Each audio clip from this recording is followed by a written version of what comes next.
Okay, minsan nagkakapareho kayo ng mga t-shirt. Suit niya at suit mo. Opo, Your Honor, pero nabili ko rin po yan. Binilin mo Your siya? Honor. Hindi po, Your Honor. Paano naman nangyari yun? Pareho kayong ano? Ano nga? Nagkataon po siguro may Your Honor na ganyan lang Regalo niya sa'yo? Wala naman pong nireregalo sa akin, Your Honor. Binilan mo siya, t-shirt. Hindi. Nagtatrabaho sila magkasama. Halimbawa, si Miss Cheryl, tapos sina Miss G at Miss Kath. Close ba kayo ni Guo Huaping para yung tatlong staff nyo nagtatrabaho na magkasama? Hindi naman po, Your Honor. Magkaibigan lang po talaga. Magkakaibigan din sila, pero hindi naman. So, minsan may mga trabaho silang ginagawa na magkasama. Hindi ako po sigurado, Madam Chair. Naku, sir, dapat sigurado po kayo dahil senior staff nyo po si Miss Cheryl. And mamaya, tatanungin ko rin po si Guo Huaping tungkol kina Miss G at Miss Kat. Siguro, Madam Chair. ako, yung mga staff ko sa opisina, alam ko kung sino mga katrabaho nila sa ibang mga staff dito sa Senate. One related question kay Senator Joel. No, Madam Chair, I just, I've been here for a while and para ho tayong mga bata dito, Madam Chair, na suot mo yung t-shirt ni Guo Huaping, magkasama kayo sa float, kayong dalawa lang, sabi mo, madami, nasa official photo mo itong t-shirt na ito, Mayor. Siguro, wag na tayong magpaligoy-ligoy pa. May relasyon ba kayo ni Alice? Gusto mo ba siya? Gusto ka niya? Ay, wala po. Wala pong ganyan, Your Honor. Hindi kayo lovers in Pogo? Ay, hindi po, Your Honor. So, dinideny mo. May partnership ba kayo? Anything? May bank account kayo together? Meron kayong negosyo together? Wala po ni isa po, Your Honor. Ganon? Hindi kayo nag-isip? Hindi kayo nagplano whatsoever? Wala pong ganun, Your Honor. So, MU lang, MU. Wala din po, Your Honor. Ano ba yung MU? Paalam ko ano ibig sabihin. Ha? Nabuta mo Okay, ba ibig sabihin na MU, Mayor? Yung MU po, ang pagkakaalam ko po, yung mutual understanding. Wala po, kayo Your nun? Honor. Hindi, ang MU merong usapan. Ay, wala pong usapan kami, Your Honor.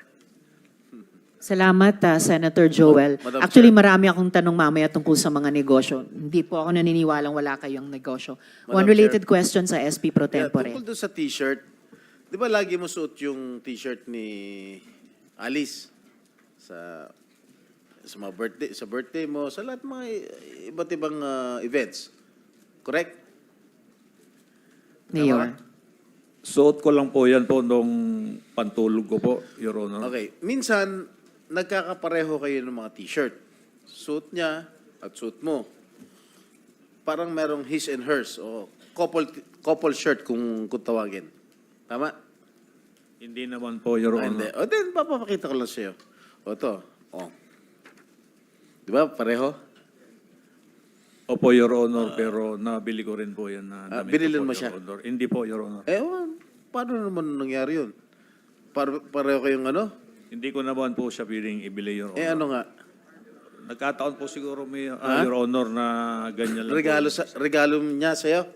Wala naman pong nireregalo sa akin, Your Honor. Binilan mo siya ng t-shirt. Hindi rin po, Your Honor. Ito pa, isa pa. Wala pa rin kayong relasyon. Wala po, Your Honor. Ano ito? Pareho naman kayo t-shirt. Pareho blue. Polo.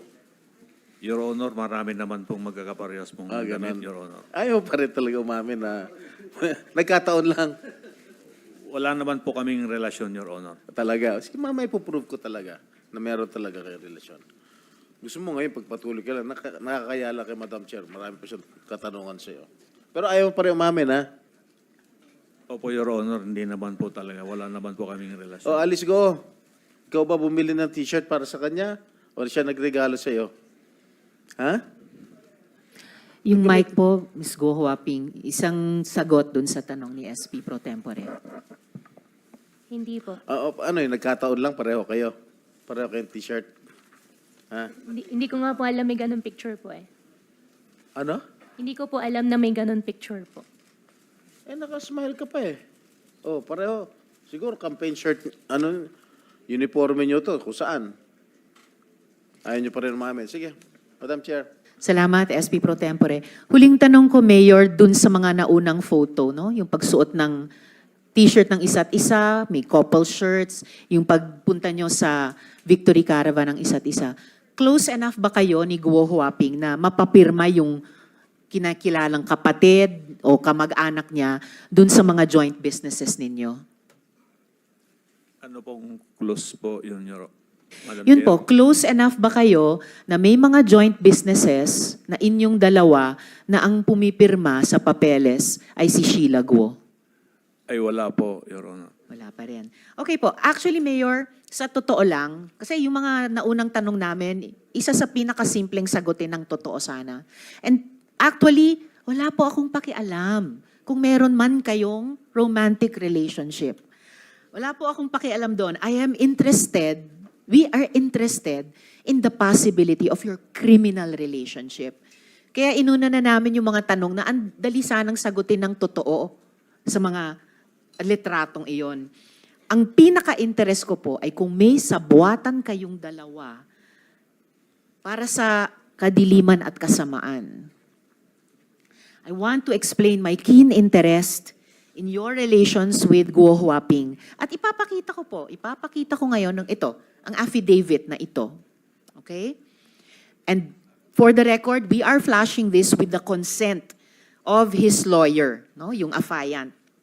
Niredact pa namin yung ilang mga detalye para sa sarili niyang seguridad. Okay?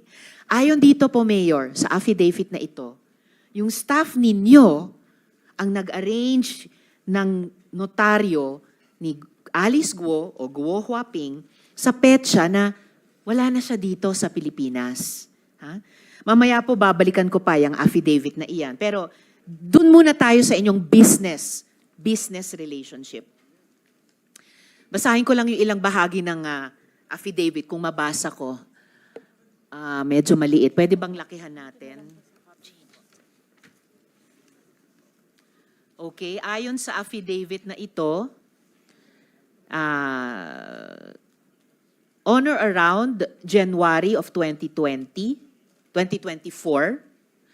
Ms. Ordonia mentioned in confidence in one of our conversations that Mayor Guo and Mayor Kalugay, on or around August 12, 2024, Ms. Ordonia called me, yung affiant, asking if I knew a notary public who would be able to notarize an affidavit for an unnamed person and asked for assistance to facilitate the same. On August 13, 2024, Ms. Ordonia called to make arrangements to pick up the document to be notarized. Ms. Ordonia instructed me to go to Concepcion Road, Concepcion Tarlac, to meet the person whose affidavit would be notarized.